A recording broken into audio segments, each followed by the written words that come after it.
दोस्तों आज के इस वीडियो में हम बात करेंगे एसआईपी के 5 ऐसे गलतियों के बारे में जो गलती आपको करनी चाहिए। आज तक आपने वीडियोस में बहुत देखा होगा कि हमें ये गलती नहीं करनी चाहिए, ये 5 गलती है जो नहीं करनी चाहिए, ये 7 गलती, ये 12 गलती जो है वो हमें नहीं करनी चाहिए। लेकिन आज के इस वीडियो में मैं आपको बताऊंगा 5 ऐसे गलतियों के बारे में जो आपको एसआईपी के अंदर में करनी है। अगर आप इस गलतियों को करेंगे ना तो आपको काफी अच्छा जो है वो रिजल्ट मिलेगा, इसलिए आप वीडियो को पूरा देखिए। और यहीं पे मैं आपको बताऊं जो 5वें नंबर पे जो हमारी गलतियां है, जिस गलती को हम करेंगे वो गलती करने से ना हम म्यूचुअल फंड का टैक्स बचा सकते हैं। वर्ड यहाँ पे मैं गलती का यूज कर रहा हूँ, वो मैं क्यों यूज कर रहा हूँ ये वीडियोस में आपको पता चलेगा। लेकिन 5वें नंबर की जो गलती है वो आप करते हैं तो आप म्यूचुअल फंड का टैक्स जो है वो बचा पाएंगे। तो चलिए बिना देर के हुए आज की इस वीडियो को हम शुरू करते हैं। यहाँ पे मैं एक एक करके आपके सामने में पॉइंट को क्लियर करता जाऊंगा। आप लास्ट तक वीडियो देख करके कमेंट कीजिएगा, वरना पहले ही आप उल्टा सीधा कमेंट मत कर दीजिएगा। तो चलिए यहाँ पे हम एक एक करके गलतियों को देखते हैं। तो इस वीडियो में मैं जो गलती वर्ड का जो यूज कर रहा हूँ, तो ऐसा नहीं है कि मैं आपसे गलतियां करवाने वाला हूँ, नहीं,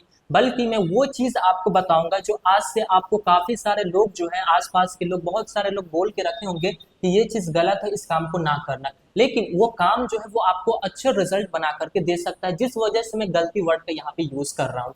चलिए यहाँ पे हम बात करते हैं नंबर 1 गलती की। जो सबसे पहला गलती है वो कौन सी गलती है जो हमें करना चाहिए। तो पहला गलती ये है कि ना आपको कम उम्र में एसआईपी शुरू कर देनी चाहिए। अब ये गलती कैसे है, क्योंकि आपके ना आसपास के लोग ये बोलेंगे कि अभी आपकी उम्र जो है वो कम है, तो आप पैसे को बीच में मत लाओ, पैसे के पीछे मत भागो, बल्कि अपने काम पर ध्यान दो, अपने पढ़ाई के ऊपर ध्यान दो, अलग अलग चीजों के ऊपर आप ध्यान दो। लेकिन मैं ये कहता हूँ कि आपको ना ये गलती करनी चाहिए। गलती ये है कि आपको ना कम उम्र में ना एसआईपी की शुरुआत कर देनी चाहिए। अब ये करने से आपको क्या प्रॉफिट मिलेगा, क्योंकि फायदा भी बताना जरूरी है, तभी तो आप समझ पाएंगे। अगर आप कम उम्र में अपनी एसआईपी को शुरू कर देते हैं तो जो कंपाउंडिंग का जो पावर है ना उसका बेनिफिट्स आपको अच्छे से मिलेगा। मान लीजिए कि आपको ना 40 साल तक का कोई गोल है, ठीक है, कि 40 साल में मुझे इस चीज को अचीव करना है। अब मैं बात कर रहा हूँ कम उम्र में एसआईपी शुरू करने की, तो मान लीजिए 18 साल, 20 साल में आप एसआईपी शुरू करेंगे, इसका रिटर्न्स, और मान लीजिए कि आप 25 साल के हो जाते, 30 साल के हो जाते हैं, तब आप एसआईपी शुरू करेंगे, तो 40 साल में कौन आपको ज्यादा प्रॉफिट बना करके देगा, कहाँ पे कंपाउंडिंग जो है वो ज्यादा काम करेगा। तो आपको ये चीज मालूम है कि हम जितना वक्त देते हैं कंपाउंडिंग जो है वो उतने अच्छे से काम करता है। इसीलिए ना आपको ये गलती करनी है कि आपको कम उम्र में एसआईपी शुरू कर देनी चाहिए। किसी भी अमाउंट से आप शुरू कीजिए, जितना अमाउंट आप सेव करके इन्वेस्ट कर सकते हैं उस अमाउंट से आप शुरू कीजिए, लेकिन कम उम्र में आप एसआईपी कर दीजिए, ठीक है। ये हमारी पहली गलती है जो आपको एसआईपी के अंदर में करनी है। तो पहली गलती क्लियर है। अब हम बात करते हैं दूसरे गलती की। दूसरा गलती ये है कि जो लोग मार्केट में एसआईपी कर रहे हैं, म्यूचुअल फंड के अंदर में एसआईपी कर रहे हैं, यहाँ पे ना मार्केट हमेशा ऊपर नीचे होते रहता है। तो गलती हमें ये करनी है कि जब भी मार्केट क्रैश हो, यानी कि मार्केट जब भी नीचे जाए, तब हमें एसआईपी को डबल कर देना है। अब आपने आसपास के लोगों से ये सुना होगा कि जब मार्केट क्रैश जाए तो अपने पैसे को विड्रॉवल करो, पैसे के ऊपर ध्यान दो, पैसे को होल्ड कर दो, ये आपने सुना होगा। लेकिन आपको ना यहाँ पे ये गलती करनी है, क्योंकि इस गलती से ना आपको अच्छे रिटर्न्स मिलेंगे। गलती ये है कि जब मार्केट क्रैश हो तब आपको एसआईपी का अमाउंट जो है वो डबल कर देना है। अब इसका मतलब ये नहीं है कि आप दूसरी एक एसआईपी चालू कर लेंगे, नहीं, बल्कि एग्जाम्पल के लिए मान के चलिए कि आप 1000 रुपए की एसआईपी करते हैं, तो 1000 रुपया एक्स्ट्रा से आप उस फंड के अंदर में टॉपअप कर दीजिए, या फिर जिसे हम लमसम वन टाइम इन्वेस्टमेंट कहते हैं, वो आप कर दीजिए। अब जब मार्केट क्रैश में आप जब पैसे को डबल कर देंगे तो इससे आपको क्या बेनिफिट्स मिलेगा, इससे ना आपको एनएवी प्राइस का बेनिफिट देखने को मिलेगा। जब भी मार्केट सस्ता होता है तो एनएवी का प्राइस जो है वो सस्ता होता है, जब भी मार्केट अच्छा रहता है तो एनएवी का जो प्राइस है वो महंगा रहता है। तो मार्केट क्रैश में आप ज्यादा पैसा इन्वेस्ट करेंगे, यानी कि जब मार्केट सस्ता हुआ तब आपने ज्यादा चीज को खरीदा, जब आपने ज्यादा चीज को खरीदा है, मार्केट को तो ऊपर ही जाना है, वो ऊपर जाएगा ना तो आपको अच्छे रिटर्न्स को बना करके देगा, क्योंकि आपने सस्ते में खरीदा है, और जब आपने सस्ते में खरीदा है तो पहले ही आपने कुछ प्रॉफिट जो है वो बुक कर लिया। तो दूसरी गलती ये है कि आपको ना एसआईपी को मार्केट क्रैश में डबल कर देनी है, ठीक है, ये दूसरी गलती आपको करनी है। अब मैं बताता हूँ आपको तीसरी गलती के बारे में, ठीक है, उसके बाद जो भी गलतियां वो हम कवर कर देंगे। तीसरी गलती ये है कि आपको ना एक ट्रस्टेड एएमसी के ऊपर अपने पैसे को इन्वेस्ट करना है। वो इसलिए क्योंकि देखिए, आप किसी भी म्यूचुअल फंड की एक वीडियोस को उठा करके देखिए, आपको ना हर एक वीडियोस में ये बताया जाएगा कि ये फंड अच्छा परफॉर्म कर रहा है, इसके अंदर में इन्वेस्ट करें, फलाना फंड जो है वो अच्छा परफॉर्म कर रहा है, इसके अंदर में इन्वेस्ट करें। लेकिन आपको ये बहुत कम बताया जाता है, ये चीज बिल्कुल ना के बराबर बताया जाता है कि इस फंड की संभावना है कि ये अच्छे रिटर्न्स बना करके दे सकता है। ऐसा कोई आपको नहीं बताता है कि इसकी संभावना है कि अच्छे रिटर्न से बना करके दे सकते हैं। वो इसलिए क्योंकि मार्केट यहाँ पे ना ऊपर नीचे होते रहता है, तो आपको वही फंड्स बताए जाते हैं जो फंड आज अच्छा कर रहा हो। अब ऐसा नहीं है कि मैंने आपको बता दिया कि आज ये फंड अच्छा कर रहा है, आप उसमें इन्वेस्ट कर दे, तो जरूरी नहीं है कि वो फंड आगे भी अच्छा करेगा। तो इसका क्या सॉल्यूशन है? तो यहाँ पे ना आपको सारी चीजों को छोड़ करके आपको खुद से इस गलती को करनी है, ठीक है। गलती ये करनी है ना कि आप जब भी पैसा इन्वेस्ट करें तो आप ना एक ट्रस्टेड एएमसी के अंदर में अपने पैसे को इन्वेस्ट करें। एग्जाम्पल के लिए state bank of India, SBI हो गया, एचडीएफसी बैंक हो गया, आईसीआईसीआई हो गया, ये सभी क्या है, ट्रस्टेड एएमसी है। इससे फायदा ये होगा कि ये जो बड़ी बड़ी जो कंपनियां हैं, जो हमारे भारत की स्टेट बैंक ऑफ इंडिया बहुत बड़ी कंपनी है, एचडीएफसी बैंक जो है बहुत बड़ी कंपनी है, तो ये ना अपने मुताबिक, ठीक है, अपने हिसाब से ये ऐसे फंड मैनेजर को सिलेक्ट करते हैं जिन फंड मैनेजर के पास काफी अच्छा जो है वो एक्सपीरियंस होता है, काफी अच्छे नॉलेज उनके पास होता है, वो लोग ना स्टॉक से खेला करते हैं। वैसे ही लोगों को ये लोग बड़ी बड़ी एएमसी है जो हायर करते हैं। अब जब हम एक ट्रस्टेड एएमसी के अंदर में अपने पैसे को इन्वेस्ट करेंगे तो वहां पे अच्छे लोग बैठे हुए हैं जो कि अच्छे से फंड को मैनेज करेंगे, तो उसकी संभावना रहती है कि वो आपको फ्यूचर में ना अच्छे रिजल्ट बना करके दे सकता है। इसीलिए ना आपको एक ट्रस्टेड एएमसी के अंदर में इन्वेस्ट करना है, ये गलती आपको करना है। गलती मैं इसलिए कह रहा हूँ क्योंकि वीडियोस में आप देखेंगे तो आपको वही फंड्स बताए जाते हैं जो पास्ट में अच्छा परफॉर्म किया हो, ये नहीं बताया जाता है कि कौन फ्यूचर में अच्छा परफॉर्म करेगा। इसीलिए आप ना एक ट्रस्टेड एएमसी के अंदर में इन्वेस्ट करें, क्योंकि वहां पे जो लोग बैठे हुए वो काफी अच्छे लोग हैं, वो आपको प्रॉफिट निकाल करके ही देंगे। तो तीसरी गलती भी आपके सामने में क्लियर है। अब ना यहाँ पे चौथी गलती की हम बात करते हैं। ये गलती नहीं है, ये एक कंपेरिजन है, ठीक है। मैं जो चौथी चीज जो बता रहा हूँ ये एक कंपेरिजन है। ये कंपेरिजन है चार चीजों का, ठीक है। आपने आज से पहले काफी वीडियोस देखा होगा, काफी वीडियोस में आपने डायरेक्ट प्लान और रेगुलर प्लान के बारे में सुना होगा कि प्लान जो है वो दो तरीके के आते हैं, एक डायरेक्ट प्लान, एक रेगुलर प्लान। तो इसमें हमें मुझे कुछ कहने की जरूरत नहीं है, क्योंकि आप जानते हैं कि हमें हमेशा ना एक डायरेक्ट प्लान लेना चाहिए, जो कि ये चीज भी सही है, क्योंकि रेगुलर प्लान आप लेंगे उसमें एक ब्रोकर बीच में आ जाएगा, वो आपसे ज्यादा एक्सपेंस रेशियो ले लेगा, इसलिए आप डायरेक्ट प्लान की तरफ जाए, वहां पे कम एक्सपेंस रेशियो रहता है। लेकिन इसके अलावा ना दो प्लान और हमें देखने को मिलता है जिसके बारे में ना बिल्कुल ना के बराबर डिस्कशन की जाती है, ठीक है। तो उन दो प्लान्स के बारे में मैं आपको बताऊंगा, इसमें से आप अच्छे और बुरे को चुन सकते हैं। एक प्लान रहता है ग्रोथ प्लान और एक प्लान रहता है IDCW प्लान, ठीक है। ये दो तरीके के भी आपके प्लान जो है वो देखने को मिलता है।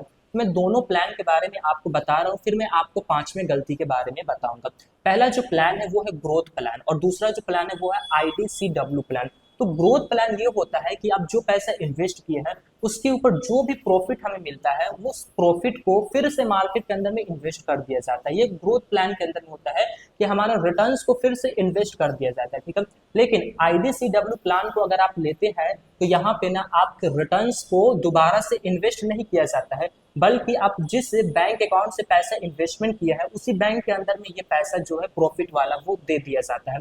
इससे ना फ्यूचर में आपको ना बहुत बड़ा जो है लॉस देखने को मिलता है ग्रोथ और IDCW के मुकाबले में। ग्रोथ प्लान में आपका सारा पैसा इन्वेस्ट हो रहा है तो यहाँ पे अच्छे रिटर्न्स और बहुत अच्छे से कंपाउंडिंग भी काम करता है, ठीक है। लेकिन IDCW में आप तो प्रॉफिट का हिस्सा तो खा जा रहे हैं, आपके बैंक में आ जा रहा है, तो यहाँ पे ना बहुत ही कम आपको रिटर्न जो है वो देखने को मिलता है, देखा जाए तो बहुत ही ना के बराबर, क्योंकि जो मिल रहा है वो तो आप खाए जा रहे हैं, तो आपका वेल्थ जो है वो नहीं बन रहा है। इसीलिए ना आपको ये गलती करना है कि आपको इन दोनों को भी देखना है, ठीक है। रेगुलर और डायरेक्ट के बारे में तो आपने बहुत सुना है, लेकिन आपको ग्रोथ और IDCW को भी देखना है। किधर आपको जाना है, तो आपको डायरेक्ट प्लान को लेना है और आपको ना डायरेक्ट प्लान का एक ग्रोथ प्लान को लेना है, ये चीज आपको ध्यान से करना है, ठीक है। तो चौथी चीज भी हमने यहाँ पे क्लियर कर ली है। अब हम बात करते हैं पांचवें गलती के बारे में। जो गलती आप करेंगे ना, मैंने अभी जो भी गलतियां आपको बताए हैं 1 से लेकर के 4 तक गलतियां, वो आपको ज्यादा रिटर्न्स बनाने में मदद करेंगे, ठीक है, वो आपको ज्यादा रिटर्न्स बनाने के लिए मदद करेंगे। लेकिन ये जो मैं पांचवी गलती जो मैं आपको बता रहा हूँ, ये ना आपको जो रिटर्न्स मिला है उस रिटर्न्स का टैक्स बचाने में मदद करेगी। पांचवा गलती ये है कि आपने सुना होगा, तरह तरह के लोग आपको कहते हैं कि आप म्यूचुअल फंड के अंदर में पैसा इन्वेस्ट करो और उस पैसे को भूल जाओ। मतलब ये कि इन्वेस्ट करते रहो, उसे निकालो ना, कहने का मतलब सिंपल यही होता है। लेकिन मैं आपको कहता हूं कि आप अपने पैसे को विड्रॉवल करो, ये गलती ना आप करो, लेकिन एक डिसिप्लिन के साथ, एक रूल के साथ आप इस गलती को करो। अभी तक आपको भी लग रहा होगा कि पैसे निकालने की बात की जा रही है, हमसे बहुत बड़ा गलती करवाया जा रहा है, लेकिन मैं ये बता रहा हूं ना कि आप इस गलती को करो, आपको प्रॉफिट रहेगा। वो कैसे, मैं आपको बताता हूँ। अभी जो बजट आया है इसमें टैक्स को बढ़ाया गया है, ठीक है। अगर आप short term capital gain tax के अंदर में आते हैं, यानी कि आप पैसा आज इन्वेस्ट करते हैं और इस इन्वेस्ट किए हुए पैसे को साल भर के अंदर में ही निकालते हैं, तो जो आपका प्रॉफिट हुआ है ना, उस प्रॉफिट का आपको 20% टैक्स देना पड़ेगा गवर्नमेंट को, ठीक है। ये भी चीज क्लियर है। इसके बाद में एक और रूल है, वो है LTCG टैक्स, ठीक है, जो कि long term capital gain tax होता है। ये टैक्स आपको तब लगता है जब आप आज पैसे को इन्वेस्ट किए हैं और आज से 12 महीने के बाद उस पैसे को विड्रॉवल करेंगे, तब आपको ना LTCG टैक्स लगता है, जो कि 12.5% का है, ठीक है। Short term capital gain tax जो है वो 20% का है, जो कि साल भर में आपको लगता है, और long term capital gain tax जो है वो 12.5% है, जो कि साल भर के बाद लगता है। अब ना इसी टैक्स के अंदर में, long term capital gain tax के अंदर में ना, आपको 1,25,000 रुपए प्रॉफिट का छूट दिया जाता है।